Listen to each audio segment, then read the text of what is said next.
stops us in our tracks. Bravely we prove in our striving, trudging together each day. Where there's a will, there's a way. Good morning, everyone. I hope everybody's having a good day. It's Monday. We've made it through another weekend.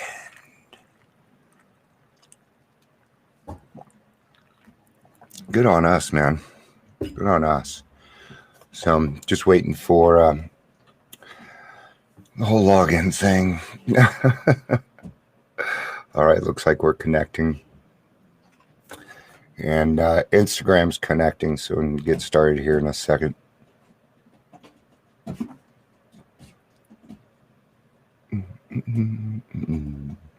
I could sing.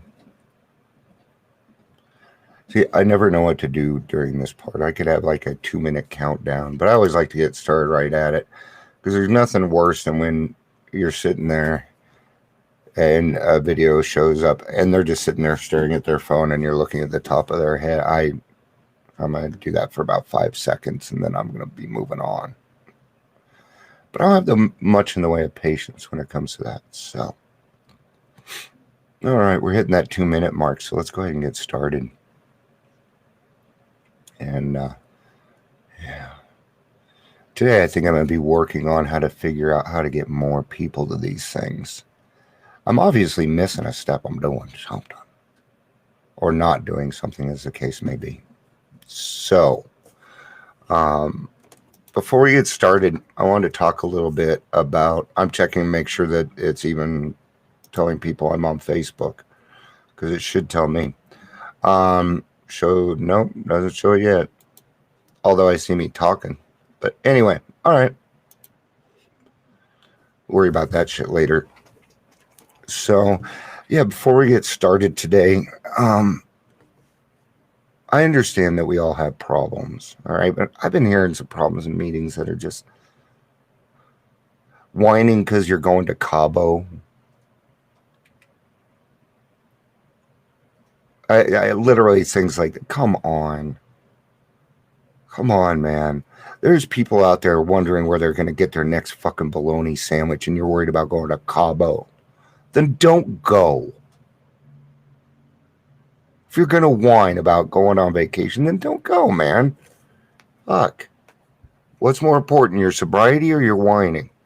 If you ain't ready yet, you ain't ready yet. But those are good problems to have in my world.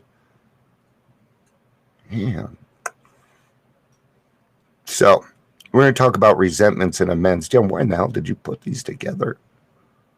Because we seem to think that we're on the opposite side of each one of these, depending on what we're thinking about, right? So let's talk about resentments a little bit. But, Dion, nobody hurt me. Or we get to the amends. But, Dion, I didn't hurt anybody.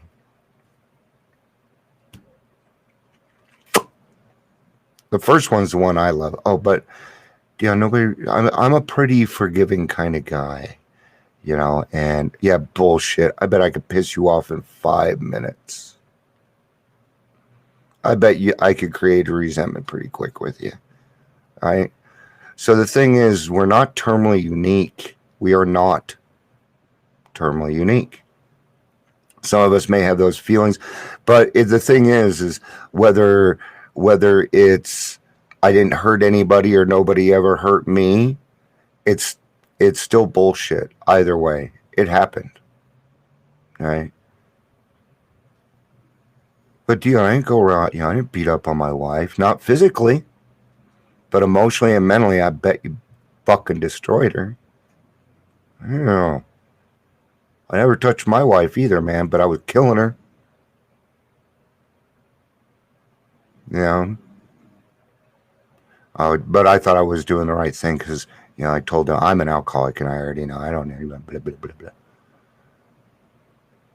But I wonder how many times my wife got up in the morning and wondered if I was going to wake up that day. Right? Yeah. Having connection issues. Fun. No wonder there's nobody on Facebook. All right. Facebook, you're horrible sometimes. So let's see what the reading has to say about it. Let's get into that. I had dropped out. So that's another way. But Dion, I didn't hurt anybody. I just didn't. So at one point, I decided that I was going to move to California and drink myself to death because I'm like, no, I won't hurt I won't hurt people out there. Didn't work. It did not work. I was still hurting my mom, my brothers and sisters, my kids by not being there because I dropped out. I left. I was not available. Not being accountable for anything that I was doing. We might next ask ourselves what we mean when we say that we have harmed other people. What kinds of harm do people do? Do people do one another anyway? To define the word harm in a practical way, we might call it the result of instincts in collision, which cause physical, mental, and emotional or spiritual damage to people.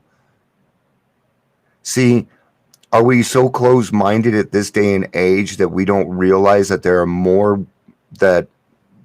more than just physical harm? I was just watching this story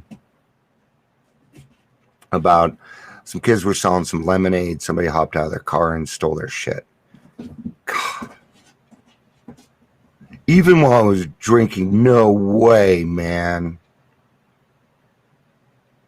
Man, no way. Just be nice to people, man. That guy ticked me off. So the police officers all came together and went and got, maybe they should have caught the people doing it. See? Isn't that very judgmental? What do you think the kids would have rather wanted? All the police officers showing up and buying their stuff or them going out? Probably showing up. Huh. That probably meant a lot more to them. See, that's why it's dangerous for us to have such reactions so quickly. Right there. Yeah, I did it right in the middle of a daily reflections. So, but nobody's here. So nobody's going to catch it. I'll just delete this. I'm kidding. I'm not going to delete it. I've been to 8-step meetings, always thinking I really haven't harmed many people, mostly myself. I had some time. I'm actually going to read out the 12 by 12 page 80 because I like what I had to say. I was reading it during a little bit during the meeting earlier because this is what this was our topic.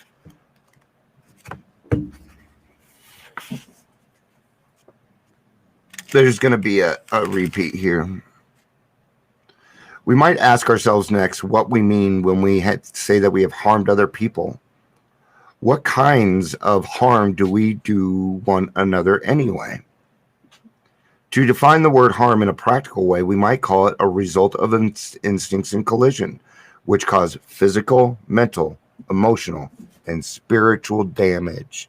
Yes, there are 4 areas that we need to cover at all times, guys. Our spirituality comes first. I know this is a little bit off the topic, but I like to educate when I can. All right. So the first one that we're going to take care of, all right, from there, depending on what's going on, we're going to either work on the physical or the emotional. By whoever was here, right? So we're going to work on that. If our tempers are consistently bad, this is where most of us get into it because our natural reaction to things done to us is anger. Well, how could you do that to us? Do you not know who I am? Right? I'm going to tell you, nobody wants your anger. And there's a very, very, very 99% chance that, it's time to wake up, that they don't deserve it. And they probably weren't the one that you were supposed to take your anger out on. See, I usually took my anger out on my wife and my kids because they were closest to me. That's what we do. We piss off the people closest to us. Why? Because we know that they're not going to leave us. Morning, Jackie. Morning, Annie. It's good to see you, Annie.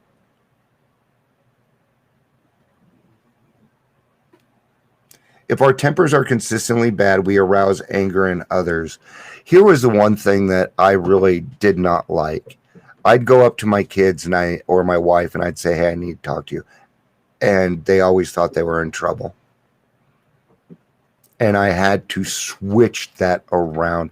I had to change that, man. Now I'm the last person people think of when it comes to anger. In fact, my niece about 3 months ago said, "Don't piss off Dion." That kind of confused me. Ellie, why would you say that? And she said, "Because you never get angry." I'm like, oh, don't piss off the people that never get angry, right? Wow. I was known for being angry, especially with this voice. It's not hard for me to change it. See? So I also have to be very careful with my tone. I do, or it will affect other people. Don't, it's not what you're saying, it's how you're saying. God, that still ticks me off. Quit taking it that way. If we lie or cheat, we deprive others not only of worldly goods, but of their emotional security and peace of mind. We really issue them an invitation to become contemptuous and vengeful. If our sex conduct is selfish, we may excite jealousy, misery, and a strong desire to retaliate in kind. Oh my gosh. Yeah, huh? I feel you over here. Kathy, good to see you, honey. Hi, Kathy. Got Kathy on Facebook. She agrees, which is good because we're all doing this together, man. Right? Such gross misbehavior is not by any means a full catalog of the harms we do. Let's think of some of the subtler ones. I'm going to speed through this, guys, because you guys just kind of came on, so maybe I'll go a little bit longer. Suppose that in our family lives we happen to be miserly, irresponsible, callous, or cold. Suppose that we are irrational, critical, impatient, and humorless. Suppose we lavish attention upon one member of the family and neglect the others. What happens when we try to dominate the whole family, either by rule of iron or by constant outpouring of minute directions for just how their lives should be lived from hour to hour? Man, I used to drive my kids nuts. I bet they hated living with me. My son came to live with us when he was 15. So he did not grow up with me. And we butt heads because we were exactly alike. We get along great now because we stay out of each other's business. I'm very proud of my son. He got more time than me. 7 years now, I think is what he's got. Oh, he just like he came to me one day. He said, "Dad, I'm out here doing meth. I don't want to do this anymore." I told him I have a couch. It's what I got. And he changed his life. He didn't do it through NA. He didn't do it through AA. He went his own route. That's okay, man. He's happy. It is not for me to decide that. Now he's married, got a little boy, living a good life. And why did that happen? Because Dad was going to AA. He was trying to get sober. And he knew what he was doing. What happened was he was watching me and he decided he didn't want that. So thank you, God. Yeah, see, even sometimes in our addiction, we can show other people that it doesn't work. What happens when we wallow in depression, self-pity oozing from every pore, and inflict that upon those about us? Oh, such a roster of harms done others, the kind that made daily living with us practicing alcoholics difficult and often unbearable, could be extended almost indefinitely. So what it comes down to is this. I would do anything for my alcohol. Okay? I would hold people mentally and emotionally hostage. My daughter, Nicolette, 27, in rehab right now. Woo! Love it. I love it, man. Best thing I've heard so far today. And it's just started. Good for you. And it's Jackie, right? I want to make sure, you guys, I'm horrible with names, but I believe that her name is Jackie. Okay, what is that kind of threw me off? That's so cool. Okay, gave me chills. Hide my nipples. Sorry, guys, I can be a little odd sometimes. So it's, and then the 8-step meeting, always think I really haven't harmed many people, mostly myself. Yes, you have harmed yourself, and you're the first person that you're going to need to forgive. But that's bullshit. And if you talk to somebody like me or Jackie or Annie or Kathy, they're going to tell you the same thing. Yeah, you did. And if you're hitting the 8th step and saying this, you need to go back to the 4th step. Aha, Dion, now you've connected resentments and amends. Because you haven't understood the fact that you are a selfish, loathing person. I used to call myself names. I quit doing that because I'm not a piece of shit. I'm not an asshole. I quit calling myself names. I'm better than that. And you know what happened when I stopped calling myself names? I quit calling other people names. It was odd. All right, let's finish this up. But the time came when I wrote my list out and it was not as short as I thought it would be. Why are you okay? Your 4th step. Okay, if you're going to burn your grudge list is also your 8th step. Okay, so if you're going to burn it or whatever, unless your sponsors decide a different way with you, okay, take a picture of something if you're going to get rid of it. I kept my 4th step. My wife's never going to look at it. And even if she did, she isn't going to see anything that she doesn't already know. I thought it would be I either liked you, disliked you, or needed something from you. It was that simple. People hadn't done what I wanted them to do, and intimate relations were out of hand because of my partner's unreasonable demands. Were these sins of omission? Because of my drinking, I had dropped out, never sending cards, returning calls, being there for people, or taking part in their lives. What a grace it has been to look at these relationships, to make my inventories in quiet, alone with God of my understanding, and to go forth daily with a willingness to be honest and forthright in my relationships. And you can start doing that now. You don't have to be at the 8th step to start making amends. Okay. Now I'm going to qualify that, so please listen to this next part. The amends that you are going to make is what we call living amends. That means that you're going to stay sober today. Don't go running around apologizing. Okay? We bow before no one but our Creator. And if you go running around saying sorry, ain't going to work. I don't tell people I'm sorry. I apologize. This is usually how it goes. You know what? I was wrong in that situation. I want you to know that I realize it, and I'm making changes. That is an apology. The only true amends is changed behavior. The only real apology is changed behavior. That's it. Sure, people like the sitting down and the one-on-one. That's great. We don't avoid that. So, all right, guys, I have gone like way over. So, and I try and keep this to 15 minutes. So, I will see you guys again tomorrow for the daily reflection. Love you guys. Have a great day.